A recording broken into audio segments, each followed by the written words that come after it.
بسم اللہ الرحمن الرحیم۔ انتہائی معزز و مکرم جمیع ناظرین کرام، پوڈ کاسٹ وتھ ترجمان قادریت میں آپ تمام کا اہتمام ہے۔ آج دی قرآن اکیڈمی کے اسٹوڈیو میں حیدرآباد کی انتہائی معروف اور مشہور اور نامور شخصیت تشریف فرما ہے۔ میری مراد حضرت مولانا ڈاکٹر سید شاہ خلیل اللہ اویس بخاری صاحب نقشبندی قادری مجددی مدظ اللہ العلی سے ہے، ہمارے درمیان آج تشریف فرما ہے۔ عزیز دوستو، آج کا جو ہمارا پوڈ کاسٹ ہے وہ انتہائی اہم عنوان پر ہونے جا رہا ہے۔ اس کا عنوان معراج النبی صلی اللہ علیہ وآلہ وسلم ہے، جس کو عرب دنیا میں الاسراء بھی کہتے ہیں۔ آج کے اس پوڈ کاسٹ میں انشاءاللہ تعالی ڈاکٹر اویس بخاری صاحب سے ان کے انسائٹس اس موضوع پر ہم حاصل کرنے کی کوشش کریں گے، اور میں چاہتا ہوں کہ آپ تمام کے تمام حضرات اس پوڈ کاسٹ کو از ابتدا تا انتہا دیکھیں۔ بہت دلچسپ باتیں انشاءاللہ آج کے پوڈ کاسٹ میں آپ کو سننے کو ملیں گی۔ دی قرآن اکیڈمی کے زیر اہتمام ہونے والے اس پوڈ کاسٹ میں میں دل کی عطا گہرائیوں سے مولانا ڈاکٹر اویس بخاری صاحب کا آج کے اس پروگرام میں استقبال کرتا ہوں۔ اہلا و سہلا، تشریف آوری کے لیے میں بہت ممنون ہوں، آپ نے وقت نکالا۔ سب سے پہلے چونکہ عنوان شب معراج رکھا گیا ہے، معراج النبی صلی اللہ علیہ وسلم کا جو اہتمام ہمیں ہند و پاک میں نظر آتا ہے، عرب دنیا میں آپ رہے ہیں اور سعودی عرب میں ایک لمبا زمانہ آپ نے گزارا ہے، دبئی کے دورے آپ نے کیے، ایجپٹ کے دورے آپ نے کیے، فلسطین کے دورے آپ نے کیے، آپ جاتے رہتے ہیں باہر۔ تو سب سے پہلا سوال آپ سے میں یہ کرنا چاہوں گا کہ شب معراج کا اہتمام صرف ہند و پاک ہی میں کیوں ہوتا ہے اور باہر کیوں نہیں ہوتا؟ اگر یہاں ہوتا ہے تو شب معراج کے اہتمام کی وجہ کیا ہے؟ کیا شب معراج کا اہتمام ہونا چاہیے؟ اور پھر بیرونی دنیا کے لوگ کیوں اہتمام نہیں کرتے؟ اگر کچھ کرتے ہیں تو پھر اس کی بھی کچھ وضاحت فرما دیں آپ۔ بسم اللہ۔ بسم اللہ والصلاة والسلام علی رسول اللہ صلی اللہ تعالی علیہ وعلی آلہ وصحبہ الذین هم اکرم وافضل بعد الانبیاء۔ میں سب سے پہلے تو ترجمان قادریت کا حضرت العلامہ ڈاکٹر سید رضوان پاشا قادری لاؤبالی صاحب مدظ اللہ العلی اور دی قرآن اکیڈمی اور اس کے تمام ہی شرکاء اور اس کے تمام والنٹیئرز کا مشکور ہوں کہ آپ نے اس نورانی اور ماشاءاللہ خوبصورت ترین پوڈ کاسٹ میں مجھے حاضر ہونے کا موقع عنایت فرمایا ہے۔ اللہ تعالیٰ آپ کے اس کام کو قبول فرمائے۔ چونکہ آج معراج النبی صلی اللہ علیہ وسلم کے حوالے سے گفتگو ہو رہی ہے، اور جو سوال آپ نے فرمایا ہے کہ کیا عرب دنیا میں اس کا اہتمام ہوتا ہے اور اس کا اہتمام کیسے ہوتا ہے، دیکھیے کہ اکثر عمومی طور پر اب جو موجودہ حالات ہوتے ہیں ہم اس کو دیکھ کر کے قیاس کر لیا کرتے ہیں، اس کو دیکھ کر کے امیجن کر لیتے ہیں کہ بھئی اب نہیں ہو رہا ہے، تو اب نہیں ہو رہا ہے اس بات کی دلیل نہیں ہے، کوئی چیز کہیں نہیں ہونا اس بات کی دلیل نہیں ہے کہ وہ نہیں کیا جائے، بالکل کہیں پر شریعت میں ایسا نہیں ہے، اور شریعت مطہرہ کا رول تو اوپن ہے کہ جس چیز سے منع کیا گیا ہے بچنا ہے، اور جس کے بارے میں سکوت ہے وہ ہمارے لیے اجازت دے دی گئی ہے۔ تو کہیں پر شریعت مطہرہ میں کرنے کا حکم نہیں ملتا، اور قانون یہ ہے شریعت مطہرہ کا کہ کہاں نہیں کرنا ہے یہ دیکھا جاتا ہے، کہاں نہیں کرنا ہے۔ اب میں کھانے کی بات لوں تو کیا کھانا ہے نہیں ملے گا، ہمیں کیا نہیں کھانا ہے ملے گا، سبحان اللہ، کیا پینا ہے نہیں ملے گا، کیا نہیں پینا ہے ملے گا، سبحان اللہ۔ ویسے ہی کون سے دن نہیں منانی ہے ملے گا اگر ہے تو، ورنہ تو پھر منانے کے حوالے سے نہیں ملے گا۔ شاہ عبدالحق محدث دہلوی علیہ الرحمہ جو ایک بڑا نام ہے، بالکل شیخ محقق کہا جاتا ہے، محقق علی الاطلاق کہا جاتا ہے، اور انہوں نے ایک بڑا عرصہ حرمین شریفین میں گزارا ہے، پڑھے بھی ہیں پڑھائے بھی ہیں۔ وہ اپنی کتاب ما ثبت بالسنہ من ایام السنہ، پورے سال کے مہینوں کے بارے میں فضائل پر انہوں نے بہت ہی خوبصورت ترین عربی میں کتاب لکھی ہے، اس کے اردو تراجم وغیرہ پائے جاتے ہیں۔ انہوں نے کہا کہ خاص طور پر 27ویں شب کو عرب دنیا اس کا اہتمام کرتی، اور مدینہ منورہ میں مسجد نبوی میں اس کی خاص خصوصی عبادات کا اہتمام ہوا کرتا تھا، سبحان اللہ۔ اور اس کو انہوں نے لمعات میں بھی نقل کیا، لمعات التنقیح فی شرح مشکات المصابیح۔ اس سے پتہ یہ چل رہا ہے کہ آپ کا کہنا یہ ہے کہ اب کے مسلمان اگر عرب دنیا میں نہیں کر رہے ہیں تو ہم یہ نہیں کہہ سکتے کہ اس کا کوئی ثبوت ہی نہیں ہے، بالکل غلط، ہمارے اسلاف کیا کرتے تھے، لوگوں نے ترک کر دیا۔ اب طریقہ کار مختلف ہوا کرتا ہے کہ کوئی اہتمام جیسا ہمارے پاس کوئی جلسے وغیرہ کی شکل میں ہے، ضروری نہیں ہے کہ وہی شکل میں ہو، عوام اجتماعی طور پر ہم کرتے ہیں، وہاں پر انفرادی طور پر ہوتے ہیں، کئی لوگ ہیں، کبھی کوئی مکہ مکرمہ چلا جاتا ہے، کوئی مدینہ پاک جاتے ہیں، اور باضابطہ طور پر مصر میں تو یہ ہے کہ باضابطہ وہاں پر اہتمامات ہوتے ہیں، اہتمام ہوا کرتے ہیں، سبحان اللہ، اجتماعی اہتمام، وہ بھی انفرادی نہیں، انفرادی تو ہوتے ہی رہتے ہیں، اجتماعی طور پر وہ لوگ اہتمام کیا کرتے ہیں۔ اور دوسری بات یہ ہے کہ کیا ان کا کوئی اگر کسی علاقے کے لوگوں کا کرنا یا نہ کرنا اس کے جواز کی کوئی گنجائش نہیں پیدا کرتا، یعنی فالو جس کو ہمیں کرنا ہے وہ رسول اللہ علیہ السلام کی ذات ہے، قرآن اور سنت ہے، قرآن اور سنت ہے، ہمارے لیے کوئی معنی نہیں رکھتا ہے۔ آقا کریم علیہ السلام اس سے بڑھ کر آپ صلی اللہ علیہ وسلم کے لیے شان و عظمت والی بات کیا ہوگی؟ ہونی کہ آپ صلی اللہ علیہ وسلم کی بڑے بڑے معجزات میں سے سب سے دوسرا بڑا معجزہ ہے قرآن کریم کے بعد معراج پاک کا. تو اب اگر اس کا اہتمام ہم نہ کریں گے تو پھر کون کریں گے, کب کریں گے؟ تو لہٰذا اہتمام ہونی چاہیے. اور یہ شب معراج جو ہے عبادات سے زیادہ جشن والی رات, آقا کریم علیہ السلام کے مقام و مرتبے والی رات ہے, اور نمازوں کی فرضیت وغیرہ ساری چیزیں ہیں. تو اس کا اہتمام عرب و عجم میں ہوتا ہے, ہوا کرتا ہے. اب چونکہ ہمارے پاس ہند و پاک میں ہوتا یہ ہے کہ کوئی بھی کام جو کرتے ہیں ادب کے ساتھ, بزرگوں کی صدقے اور بزرگوں کی صحبتوں کی وجہ سے اہل سنت والجماعت اس میں بڑے اہتمام کے ساتھ کرتے ہیں. تو وہ اہتمام زیادہ ہمیں یہاں نظر آتا ہے ادب کے پیرائے کے ساتھ. تھوڑا عرب میں عمومی طور پر تھوڑا لائٹ لیتے ہیں چیزوں کو, تو اس وجہ سے تھوڑا ہمیں ہلکا نظر آتا ہے. تو یہ تو یہ تھا کہ اب چونکہ گفتگو ہو رہی ہے تو اب چونکہ معراج النبی صلی اللہ علیہ وسلم ہے, تو اعتراض یہ ہوتا ہے کیا یہ معراج پاک جسمانی تھی یا صرف روحانی تھی, کہ منامی تھی, سرکار دو عالم صلی اللہ علیہ وسلم کو خواب میں ہوئی ہے, یا جسم کے ساتھ روح کے ساتھ ہوئی ہے؟ اگر آپ اس پر تھوڑا سا کچھ روشنی ڈال دیں تو عوام کے لیے فائدہ ہوگا. اور ہر سال یہ کوشچن پابندی کے ساتھ اٹھایا جاتا ہے اور آتے رہتا ہے. اب معراج النبی صلی اللہ علیہ وسلم اگر خواب کا معاملہ ہوتا تو خواب میں تو بندہ کچھ بھی دیکھ سکتا ہے, اس پر کسی قسم کی اعتراض کی کوئی گنجائش ہی نہیں تھی اگر یہ معاملہ خواب کا ہوتا. اس زمانے میں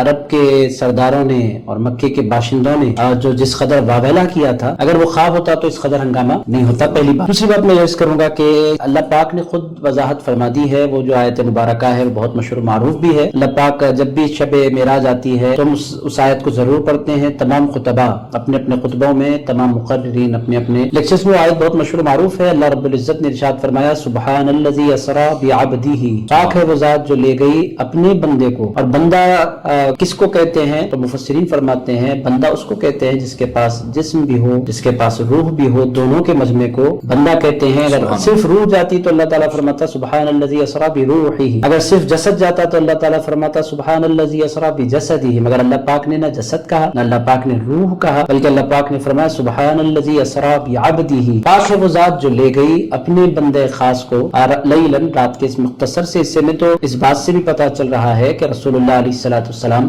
باضابطہ جسم کے ساتھ تشریف لے گئے. اور اگر وہ روحانی سفر ہوتا تو اس کے لیے وہ فرشتوں کا نزول کیوں ہوتا, اور پھر وہ براق کیوں لایا جاتا, اور پھر یہ جہاں جہاں سے رسول اللہ گزرتے وہ سوالات کیوں ہوتے. تو یہ ساری چیزیں بتلا رہی ہیں کہ حضور پاک علیہ السلام اور جو اہتمام سے اللہ پاک نے بیان فرمایا ہے وہ سورۃ الاسراء میں بھی, پھر سورۃ النجم میں بھی, جس اہتمام سے اللہ پاک نے اس کا ذکر فرمایا ہے, یہ ذکر بتلا رہا ہے کہ یہ کوئی معمولی واقعہ نہیں تھا, یہ خواب نہیں تھا, یہ حقیقت تھی, ایک ریالٹی تھی کہ حضور پاک علیہ السلام اپنے جسم کے ساتھ اور اپنی روح کے ساتھ معراج میں اللہ رب العزت کے حضور حاضر ہوئے تھے. تو میں نہیں سمجھتا کہ اگر کوئی بندہ ان چیزوں پر غور کرے تو پھر میں نہیں سمجھتا کہ اس کے پاس کوئی اعتراض باقی رہ جاتا ہے کہ شب معراج میں حضور پاک علیہ السلام جسم کے ساتھ نہیں تشریف لے گئے تھے. یقینی طور پر جسم اور روح دونوں کے ساتھ حضور پاک علیہ السلام کی کا سفر مبارک ہوا تھا.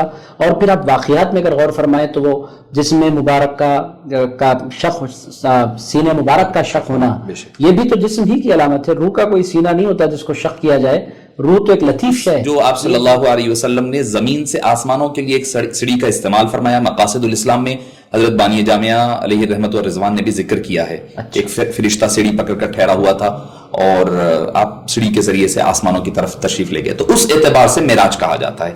تو حضرت نظام الدین اولیاء محبوب الہی علیہ رحمہ نے فرمایا کہ مسجد اقصی سے سدرۃ المنتہا تک معراج, پھر سدرۃ المنتہا سے اللہ عز و جل کے رویت تک وہ اعراج ہے فرمایا. سبحان اللہ. تو یہ فرق ہمارے بزرگان دین نے, اور اس پر یہ ہے کہ اگر کوئی اسراء کا انکار کرے گا تو آدمی کافر ہو جائے گا, کیونکہ صراحتاً قرآن کریم کا انکار آدمی کو کافر بنا دیتا ہے.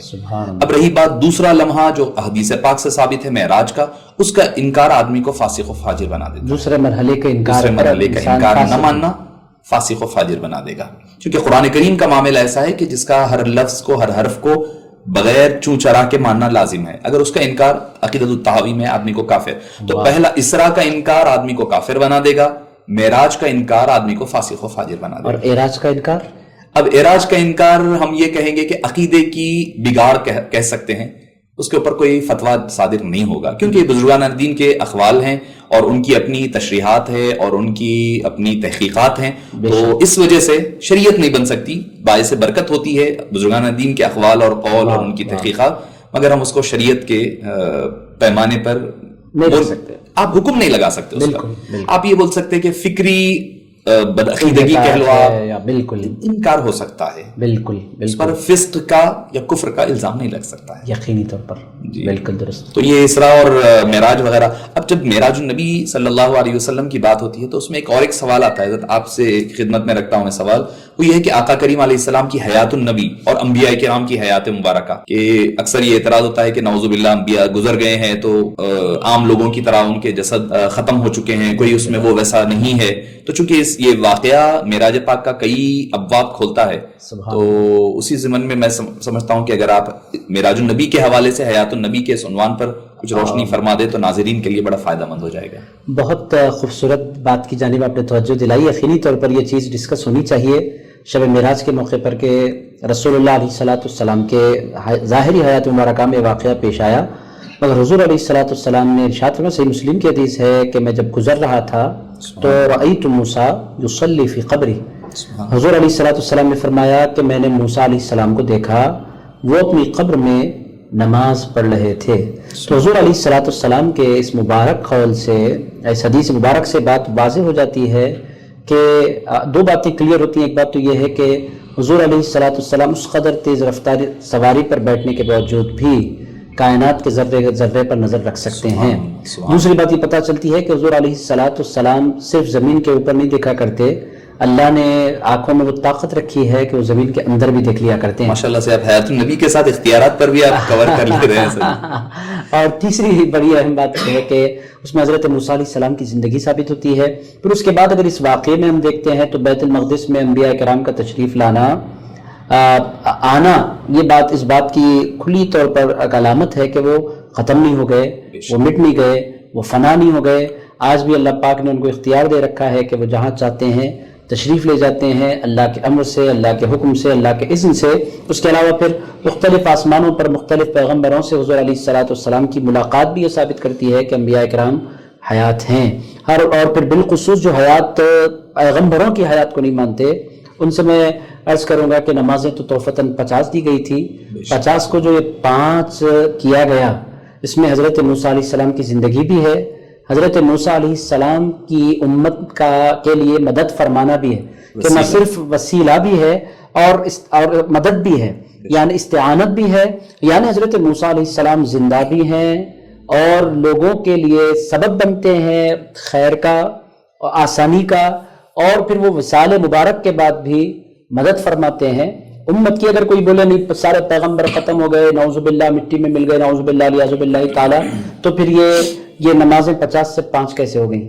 یہ 50 سے جو 5 ہوئی ہیں یہ سیدھے صدقہ ہے یا برکت ہے پیغمبروں کی زندگی کی، کہ وہ دنیا سے تشریف لے جانے کے بعد بھی پوری دنیا سے باخبر بھی ہیں، نہ صرف باخبر ہیں بلکہ اپنی امت کی اور دیگر پیغمبروں کے امت کی وہ مدد بھی فرما سکتے ہیں. تو اگر کوئی بندہ واقع معراج کو تھوڑا سا دل لگا کر پڑھ لے تو پھر وہ زندگی میں کبھی انبیاء کرام کی حیات کا انکار نہیں کر سکتا. ویسے رسول اللہ علیہ السلام نے تو واضح طور پر ارشاد فرمایا تھا، حرم اللہ علی الارض ان تأکل اجساد الانبیاء، اللہ نے حرام قرار دیا مٹی پر کہ وہ پیغمبروں کے جسموں کو کھائے. تو بہرحال اس واقعے سے بالکل آپ نے درست فرمایا کہ پیغمبروں کی حیات بالکل ثابت ہوتی ہے. اس میں جو ناظرین سن رہے ہیں ان کو کہوں گا کہ اس میں حیات النبی کا بھی عنوان ملا ہے، آپ کو علم غیب کا بھی عنوان ملا ہے، اور ساتھ ہی ساتھ اختیارات کا ملا ہے، وسیلے کا، استعانت کا. ایک ہی آپ نے ایک ہی اس سوال کے ذریعے سے 5 جواب دیے ہیں اس میں. ماشاءاللہ سے اللہ تعالیٰ آپ کے علم میں برکتیں عطا فرمائے.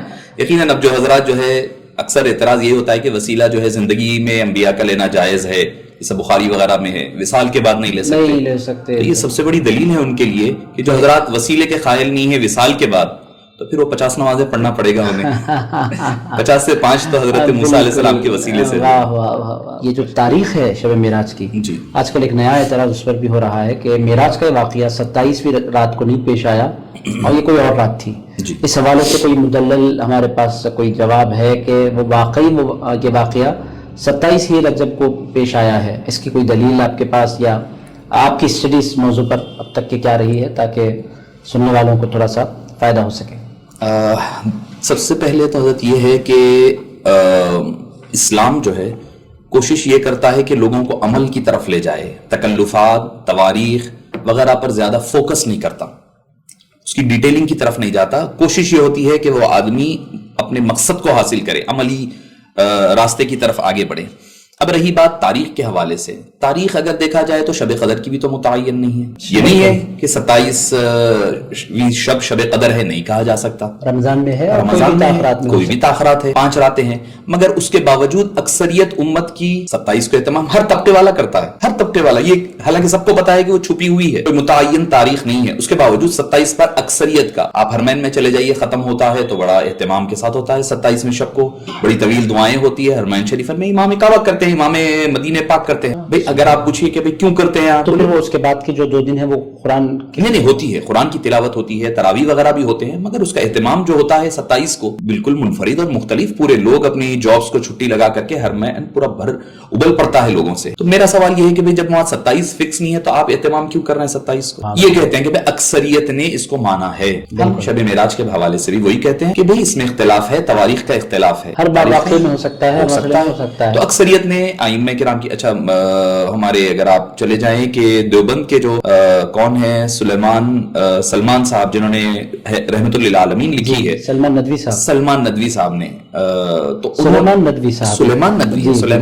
ندوی ہے غالباً وہ, تو انہوں نے اپنی کتاب رحمت للعالمین میں لکھا ہے کہ اکثریت اہل سنت والجماعت کا راجح قول 27 کی شب معراج ہے. شاہ عبدالحق محدث دہلوی نے نقل کیا ہے, ابن جوزی نے نقل کیا ہے, کئی لوگوں نے اس کو نقل کیا ہے. تو جب ایک امت کا بڑا طبقہ مان رہا ہے تو اس کا اہتمام کرے. اب اگر کوئی کہے گا کہ بھئی نہیں اس دن کرنا بدعت ہے, تو ہم ان سے ایک دم مخلصانہ اور دوستانہ ماحول میں سوال کرتے ہیں, بھئی آپ کوئی تاریخ بتا دیجئے, ہم اس دن اہتمام کر لیں گے. واہ واہ, ہمارے اکابرین نے کہا 27 ہے, ہم 27ویں شب کو اہتمام, یعنی 26 رجب المرجب کو ہم اہتمام کر رہے ہیں. اگر آپ کے پاس کوئی تاریخ ہے تو وہ اہتمام بتا دیجئے. ایسا تو نہیں ہو سکتا, اتنا بڑا واقعہ ہوا ہے تاریخ انسانیت کا, آج تک انسانیت ششدر ہے کہ ایسا بڑا واقعہ انسانیت کے ساتھ بشری زندگی میں بشری تقاضوں کے تحت کہیں پر نہیں ملتا. آپ کوئی تاریخ بتا دیجئے, ہم اس دن اہتمام کر لیں گے. تو ایسا اہتمام آپ بتا دیجئے, نئی نسل کو آپ بیان کرنا ہے, بتانا ہے, کب بیان کریں. آپ جس دن کریں گے میں آ کے پوچھوں گا کہ کون سی حدیث میں ہے کہ آج سرکار نے کیا تھا, کون سے صحابی نے کیا تھا. یعنی آپ کا کہنا یہ ہے کہ اصل یہ تاریخ سے پرابلم نہیں ہے, حضور علیہ الصلوۃ والسلام کے ذکر سے ذکر سے مسئلہ ہے. حضور پاک کی شان بیان ہوتی ہے, حضور علیہ الصلوۃ والسلام کی عظمتیں امت پر واضح ہوتی ہیں, تو وہ واقعی معراج سے اختلاف نہیں ہے. رسول اللہ علیہ الصلوۃ والسلام کی عظمت, حضور کی شان امت تک نہیں پہنچے, اس واسطے سرے سے شب معراج ہی کو صحیح منع کر دیتے ہیں, یا اس کی تاریخ میں ڈاؤٹ پیدا کر کے لوگوں کو سرکار پاک علیہ الصلوۃ والسلام کے ذکر سے. میلاد کا بھی ماخیہ لے لیا, ویسے ہی ہوتا ہے تاریخ پر. میں نے کہا کہ ٹھیک ہے آپ تاریخ کوئی آپ بتا دیں, اس دن ہم اہتمام کر لیں. شعب الایمان میں باضابطہ طور پر امام بیہقی نے اس کو نقل فرمایا ہے کہ 27 کا قیام اور 26 کا قیام اور 27 کا روزہ, اس کے فضائل انہوں نے باضابطہ طور پر اپنی بیہقی شریف میں نقل کیا ہے. ورنہ تو کوئی تاریخ آپ دے دیں, ہم اس کا اہتمام اس تاریخ کو کریں پھر آپ کے ساتھ. بہت خوبصورت. تو مسئلہ وہ نہیں ہوتا, مسئلہ یہ ہے کہ آدمی جو ہے چاہتا ہے کہ کہیں نہ کہیں آقا کریم علیہ السلام کے ذکر سے پرابلم ہوتا ہے, تو وہاں پر یہ ساری باتیں پیدا ہوتی ہیں. جہاں عشق ہوتا ہے وہاں پھر سوالات نہیں ہوتے. تاریخ نہیں دیکھتا, وقت نہیں دیکھتا, جگہ نہیں دیکھتا, ذکر ہے, آقا کا ذکر ہے, عنوان کوئی بھی ہوگا, ذکر کس کا ہے وہ دیکھ لیا کرتا ہے. تو آپ کی خدمت میں ایک سوال پیش کرنے چلا ہوں کہ معراج النبی صلی اللہ علیہ وسلم, کیونکہ اس کے بہت سارے ایسپیکٹس ہیں اور کئی سارے اس کے مختلف زاویے ہیں. تو ایک جو اعتراض اکثر ہوتا ہے کہ آقا کریم علیہ الصلوۃ والسلام کو دیدار اللہ عز و جل کا ہوا یا نہیں ہوا. اس پر اعتراض ہوتا ہے کہ وہ بھی پھر وہی آ جاتا ہے جسم کے ساتھ ہوا ہے یا پھر صرف خواب کے عالم میں ہوا ہے. دیدار الہی پر اکثر سوال یہ ہوا کرتا ہے. تو اس حوالے سے ناظرین کو آپ اس معاملے میں تھوڑا رہنمائی فرمائیں. اب سب سے پہلی بات تو یہ ہے کہ دیدار اگر رسول اللہ علیہ الصلوۃ والسلام کو اللہ کا نہیں ہوا, پھر حضور علیہ الصلوۃ والسلام کے لیے معراج کیسے ہو گئی؟ یہ واقعہ حضور علیہ الصلوۃ والسلام کی زندگی کا ایک انتہائی اہم واقعہ ہے, اور یہ واقعہ اسی وقت اہم ہو سکتا ہے جب دیدار اللہ تعالیٰ کا ہو. یہ تو ایک عقلی دلیل میں نے آپ کی خدمت میں عرض کی ہے. ہمیں کسی بھی مسئلے میں ہمیں قرآن اور سنت کی طرف رجوع کرنے کی ضرورت پڑتی ہے. سب سے بڑا اعتراض یہ ہوتا ہے کہ بی بی عائشہ صدیقہ, بخاری کی حدیث ہے کہ بی بی عائشہ صدیقہ رضی اللہ تعالی عنہا نے فرمایا کہ رسول اللہ علیہ الصلوۃ والسلام نے اللہ کو نہیں دیکھا, اور پھر انہوں نے کہا کہ اس طرح کہنے والا جھوٹ باندھ رہا ہے، اور اس طرح کی باتیں بی بی عائشہ صدیقہ رضی اللہ تعالی عنہا سے منسوب ہیں. اور لا تدرک الابصار کی تلاوت بھی کی، انہوں نے وہ آیت مبارکہ کی تلاوت بھی کی اور اس سے استدلال کیا ہے. تو بی بی عائشہ صدیقہ ام المؤمنین ہیں، پوری دنیا کے سارے مسلمانوں کی ماں ہیں، امت کی ایک بہت بڑی فقیہہ ہیں، اور یقینی طور پر پوری دنیا اہل سنت بے پناہ عقیدت اور محبت رکھتی ہے بی بی عائشہ صدیقہ سے. مگر معراج کے حوالے سے سب سے زیادہ فائنل بات اس کی ہوگی جس کو معراج ہوئی. ایک طرف بی بی عائشہ کا قول ہے کہ رسول اللہ علیہ السلام نے اللہ تعالیٰ کو نہیں دیکھا. یہ بی بی عائشہ کی تحقیق ہے، ان کی اپنی فکر ہے جو انہوں نے امت تک پہنچائی، ان کا اپنا استدلال ہے جو قرآن پاک سے انہوں نے کیا ہے.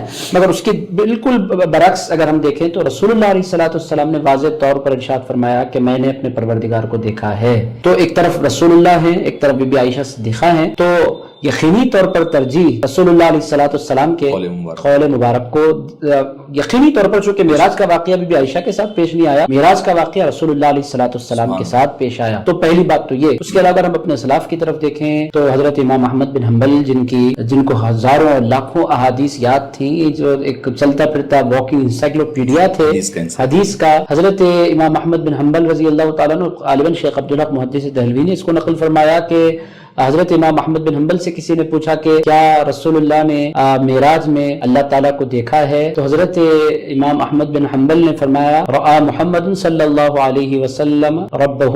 اور یہ بات حضرت امام احمد بن حنبل نے اتنی مرتبہ فرمائی کہ ان کی سانس ختم ہو گئی. یعنی ایک ہی بات کو بار بار تکرار کے ساتھ انہوں نے فرمایا.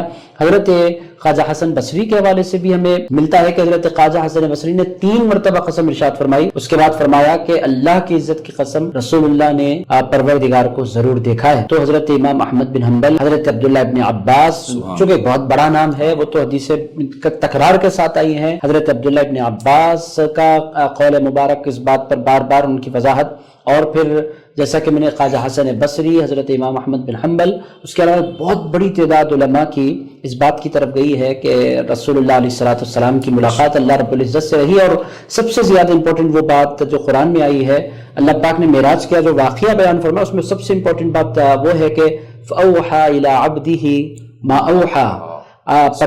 اللہ نے اپنے بندے خاص پر وحی فرمائی جو اس نے وحی کرنی تھی. تو اللہ فرما رہا ہے کہ اللہ نے وحی کی، اور اللہ پاک یہ بھی فرما رہا ہے کہ اپنے بندے پر کی. تو وحی کا جو نزول ہے، حضرت جبریل وحی کرتے نہیں ہے، وحی پہنچایا کرتے ہیں. اللہ پاک فرما رہا ہے کہ اپنے بندے خاص پر اس نے معراج کی شب وحی کی. کا مطلب یہ ہے کہ باضابطہ اللہ پاک نے کلام فرمایا ہے رسول اللہ علیہ السلام سے، اور رسول اللہ نے سر کی آنکھوں سے اپنے پروردگار کا دیدار کیا ہے. میں چاہوں گا کہ اس موضوع پر آپ بھی تھوڑی سی روشنی ڈالیں تاکہ لوگوں کے دلوں کو اطمینان نصیب ہو جائے. نہیں ماشاءاللہ، آپ نے سارے جو دلائل تھے ہمارے ائمہ اہل سنت والجماعت کے، آپ نے اس کو کا احاطہ کیا ہے. آپ ہی کی بات سے استفادہ کرتے ہوئے کہ حضرت سیدتنا بی بی عائشہ رضی اللہ عنہا نے جو بات کہی ہے، تو اگر ہم روایات اور درایت کے اعتبار سے دیکھیں تو جس وقت معراج پاک ہوئی اس وقت بی بی عائشہ رضی اللہ عنہا سرکار دو عالم صلی اللہ علیہ وسلم کے نکاح میں نہیں ہے. سبحان اللہ. لاجیکل بات ہے. درایت اور روایت، بھئی روایت ہو سکتی ہے، ہو درایت بھی تو دیکھنا پڑے گا، روایت کے ساتھ درایت کو بھی دیکھنا پڑے گا. وہ تو ساتھ ہی نہیں تھی، سرکار کا بھی نکاح نہیں ہوا ہے. سبحان اللہ. نمبر 2، اگر وہ تھیں تو ان کی عمر اس وقت ہے صرف 6 سال. ان کے برخلاف حضرت عباس جو اس کے قائل ہیں وہ چچا ہیں حضور اکرم صلی اللہ علیہ وسلم کی. عمر کے اعتبار سے وہ خود کہتے ہیں میں 2 سال پہلے پیدا ہوا ہوں. تیسرا اس میں مسئلہ یہ ہے کہ حضرت بی بی عائشہ سرکار دو عالم صلی اللہ علیہ وسلم کا کوئی قول نقل نہیں کر رہی ہیں، اب نہ اجتہاد پیش کر رہی ہیں. واہ سبحان اللہ. اجتہاد پیش کر رہی تبھی تو حدیث قرآن کریم کی آیت سے استدلال فرما رہی ہیں. بالکل. اگر کوئی قول مصطفیٰ صلی اللہ علیہ وسلم رہتا تو جو ہے اس میں کوئی اعتراض ہی نہیں ہوتا تھا، مسئلہ ہی نہیں تھا. اور تیسری چیز جو مفسرین کرام نے اور علماء کرام نے کہی ہے وہ ہے کہ ادراک اور رویت میں فرق ہے. سبحان اللہ. ادراک کا انکار کیا ہے انہوں نے بھی، لا تدرکہ الابصار. ادراک کہتے ہیں کوئی چیز آپ کے سامنے ہے، جیسے ابھی میرے سامنے مائک ہے تو مائک مجھے لگ رہا ہے اسٹارٹ کہاں ہو رہا ہے اینڈ کہاں ہو رہا ہے، یہ ادراک ہے. واہ. اب آسمان کی طرف میری نظر جا رہی ہے تو وہ ادراک نہیں ہے، رویت ہے. واہ واہ. یعنی جس کا گھیراؤ نہیں ہو سکتا، یعنی ابتدا انتہا کا پورا احاطہ آپ نہیں کر سکتے، وہ ادراک ہے. واہ واہ. تو قرآن جو کہہ رہا ہے لا تدرکہ الابصار، اللہ کا جو ہے ادراک، کوئی نظریں، کوئی بصارت اس کا ادراک نہیں کر سکتی، اس کا احاطہ نہیں کر سکتی ہے، رویت کر سکتی ہے. لقد رأى من آیات ربہ الکبریٰ، پھر عند